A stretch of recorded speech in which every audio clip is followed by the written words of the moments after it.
Live Maharashtra digital news, हक्कासाठी लढणाऱ्यांचा बुलंद आवाज. जिंतूरमधील श्री स्वामी समर्थ केंद्रात दत्त जयंती उत्साहात भक्तांची मोठी गर्दी. जिंतूर रिपोर्टर सचिन रायपत्रीवार. जिंतूर आमदार कॉलनीतील श्री स्वामी समर्थ केंद्रात दत्त जयंतीचा सोहळा यंदा विशेष उत्साहात आणि भक्तिभावात पार पडला. पहाटेपासून जय गुरुदत्तच्या घोषात परिसर दुमदुमून गेला.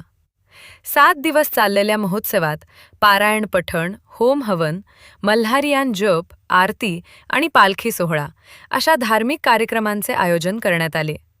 सकाळी 7 पासून भाविकांनी दर्शनासाठी मोठी गर्दी केली.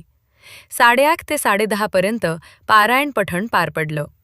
दुपारी होम आणि मल्हारियान अध्याय तर संध्याकाळच्या महाआरतीने वातावरण दत्तमय झालं.